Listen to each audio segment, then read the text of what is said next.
So when I was in jail, I met this guy, right? On the sentence, I met this guy.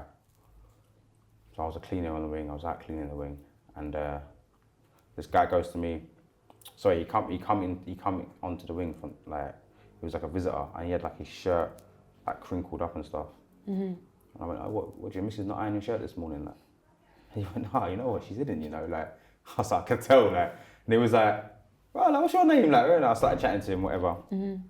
And were you quite sociable in jail as well? So yeah, I'm quite. To be fair, I'm actually quite shy. If I'm real with you, I'm quite shy, but I know how to network. Yeah. And I think that from being in that young offenders kind of taught me just how to like network and just come out your shell and just chat to people, like whatever it is, what you're gonna chat with, whatever.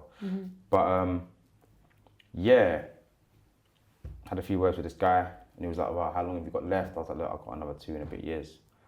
He's like, "All right." So is this at the beginning of your sentence This is at that the you beginning. met this guy? Yeah, so this is at the beginning of me going back in. So this is about 2 months in. Wow. So I met this guy, and he's gone to me. Oh, do you know what? I like you. He's like, when you come out, call me. I'm like, oh, I've got a little time left, you know. He's like, yeah, don't worry, just call me. Here's my card. Well, he's not meant to give me his card. You know what I'm saying, but he gave me his card. I've looked at his card. It said, "Sir" at the front of it, and I thought, "Sir." I thought, what the fuck is this Donny? I'm looking at him. He looks like I'm being real. He looks like a tramp. Look like a tramp, right? And I'm like, oh, all right, cool, that, whatever. I don't really think too much of it. Anyway, he's gone. I got on the blue phone. I called my dad. I said, "Dad, Google this man for me." So fucking hell, son. Like, you know who this guy is? He goes, "No, he owns the Prince's Trust, innit?" So what? I said, yeah, there's a picture of him. Like, he's got his arm around Prince Charles and that. Like, I was like, what? So I thought the Prince's Trust was owned by Prince Charles, but it's not. You told me that it wasn't. So it was this guy that. It's not like, do you know what? It's probably set up as. I haven't looked into the actual charity, but he was the chairman of. Okay. On the thing it says chairman of Prince's Trust. Okay. So in my eyes, you're the head honcho, innit? You know what I'm saying? Cool. I thought, fucking hell, I need to get out of jail, innit? Like, now. So that kind of gave me the direction to be like, well, I've actually got something to look forward to now, innit? You know what I'm saying? Like, not like I didn't have before, but I've got something more. Like, this has happened at the start of my sentence. I need to just crack on, get out of jail, and just. So could your sentence not have been reduced, or did you have to serve the 2.5? No, because I was on licence still. Okay. I was still on licence. So what actually happened was I got another sentence on top, but it kind of like fitted together with my licence kind of thing. So, and it was like my second strike, so it was just like, yeah, it was peak. Yeah. But okay. yeah, so got this guy's card. It said Sir Tom. I was like, all right, cool. Came out of jail. I rang him straight away. I was like, all right, it's Abdul. He was like, oh, I've been waiting for your call. Fucking hell, you took a while to ring me, didn't you? Like, I was like, yeah. He's like, come to my office, come and see me. I was like, all right, cool. So his office was on Oxford Street, just around the corner from that toy shop. I've gone there, I'm like, bro, it's some plush office, you know. And I remember perfectly, like, obviously when I just come out, I didn't really have like clothes and that, so I went and got a little suit, whatever, and I had Homer Simpson socks on. Yeah, and it said dough. You know, like when you sit down, your thing, it said dough. That's the first thing he said to me. I'll never forget it. He went, "Fuck, you got Homer Simpson socks on." And I started dying. But from then, I just knew that, all right, cool, it's whatever. And I was like, I tried, didn't it? Like I was saying. But yeah, he was like, what do you want to do in your life? What do you want to do? I said, look, do you know what? Since I've been in jail, obviously I've been training. Like, I want to do personal training. Like, fitness is kind of my passion now, and like. Obviously music as well, but like that can come at a later date, but music, like fitness is my thing. It's all right. My friend owns fitness first. Get a job. It's all right, cool. It's all right. It's interesting because when you spoke about earlier on with your, people in your school, and they were just getting jobs here and there because of who they knew rather. Of course. You're now in the position where it's getting handed to you as well. 100%. And like I said, I didn't know that at the time. Remember, see, like, as you grow older, you understand more things. So I got a job at my local fitness first, right? It's going really well. Going really well. I'm loving it, training people, building up my clientele. And then what happened was I moved to the flagship store in the city. So it's Tottenham Court Road. So now I'm doing the commuter thing. I'm getting the train from Southend to London every day. How long was that? Easily an hour and a half, hour and 42 minutes to be There and precise. Yeah. There and back, So I start training clients from like 6, 7 in the morning. Like I have to get up mad early, this, that, and the third. And it was going really well. Don't get twisted, it's going really well. I'm doing what I love. I'm a great example. I got to meet Richard Branson. He introduced me to Richard Branson. So one of his other companies is called the Startup Loan Company, and they, Virgin Money, who he was a chairman of as well, bought the Startup Loan Company. And I remember he invited me to the event of the like collaboration, and there was Richard Branson, James Caan, Richard Reed, who went in, like loads of big people. Big names, and he was like, look, do you know what? I'm going to introduce you. I'm going to tell your story to these people. Like, you've came out of jail, you've done this, you're doing this now. Like, I'll get you to meet Richard. I was just like, all right, cool.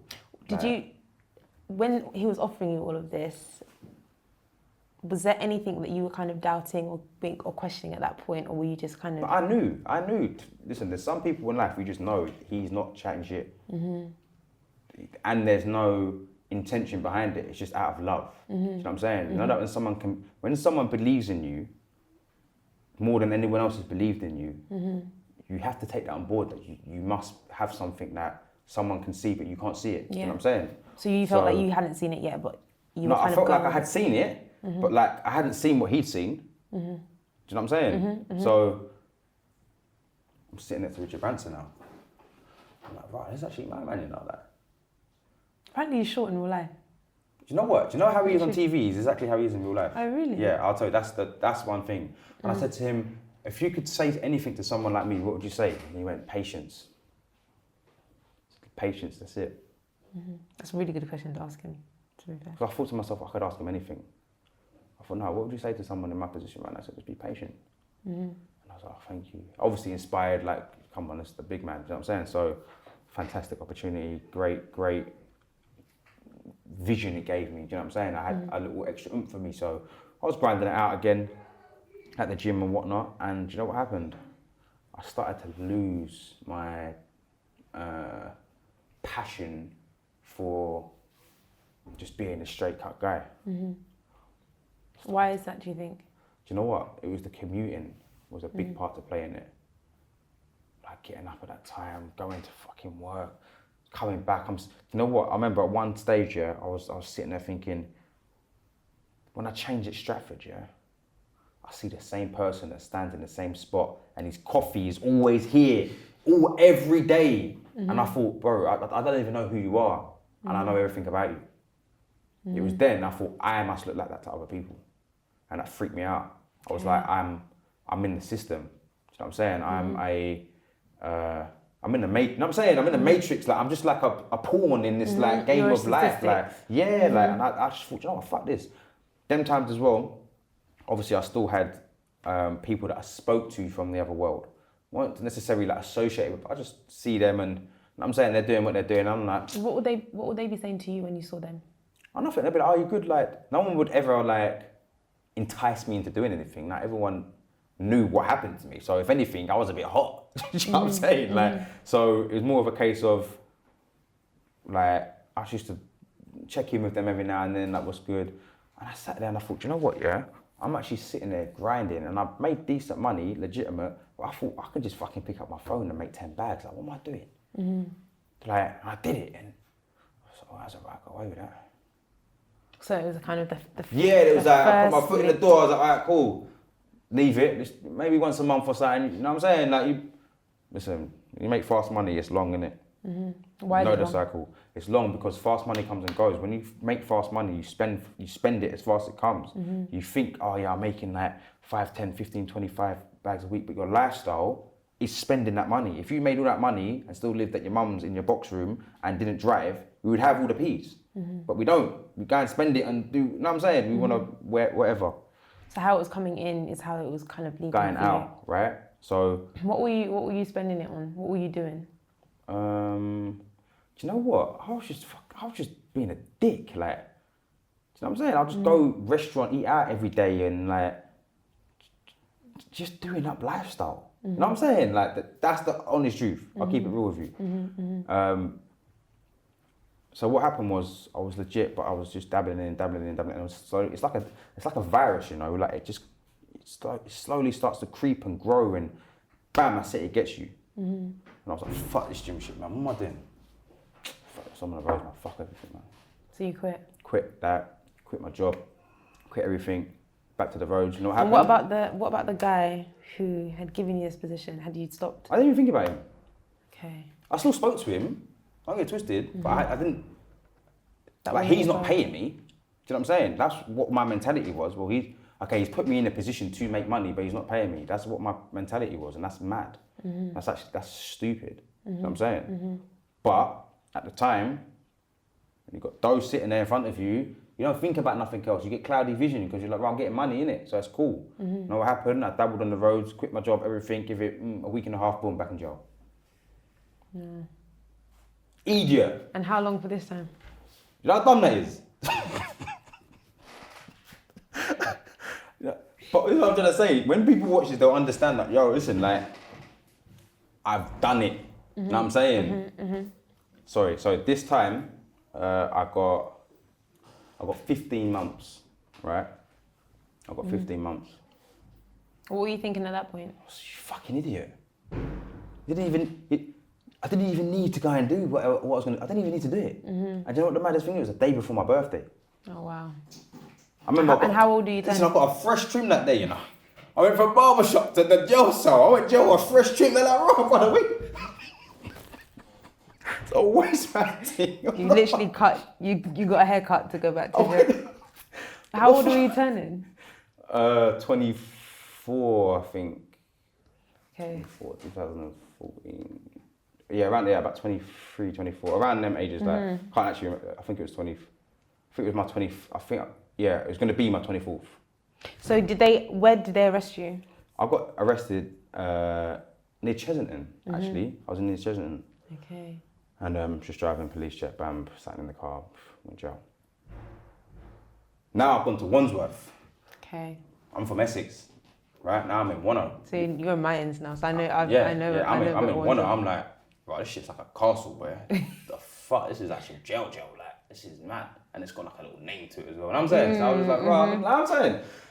So I've got in there now. Oh, fuck.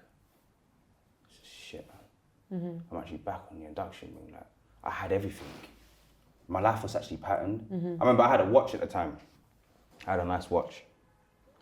And I've gone into jail and I had my watch on. And I was banged up with this guy. He's my brother to this day, yeah. He's gone, bro, listen, take your watch off, innit? Put it in reception, innit?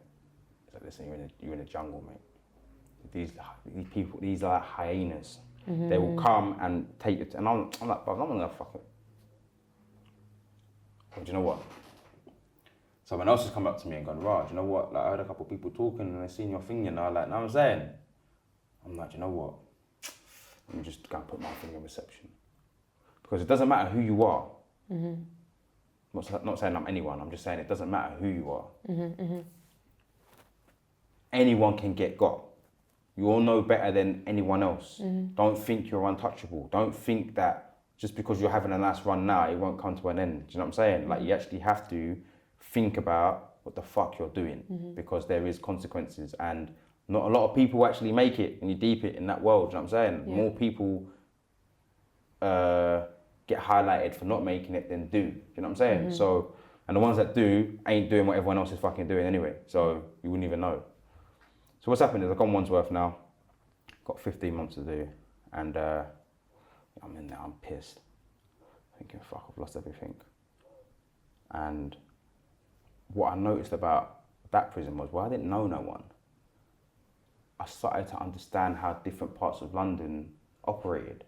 So like people from north, south, east, west, like I kind of like got a broad mix of knowing loads of different people. Do you know what I'm saying? And I started to network with loads of people. In Wandsworth? Not Or even just- that or from just- my whole prison experience, Okay, but your in Wandsworth experience. as well. Like I was like, right, and it was a lot of more grown people. Do you know what I'm saying? I started to realise, right, you know what? Everyone here is kind of like got kids and like no one wants to like run around and just do dumb shit. Everyone's just like, right, fuck up and nick with some jokes and like, you know what I'm saying? So it was on that sentence that I met some really, really good people that I still talk to this day and really helped me shape and transition my mindset, right? And Were they also serving time? yeah, there was 7 time as well. Longer than you? Some of them longer, some of them not, like a mix, but Okay. I just noticed that, you know what, sometimes when you're around the right people, even though it's in the worst circumstances, it can change you as a person, because if someone's giving you knowledge and you're just taking it in, but it's gaining one ear and out the other,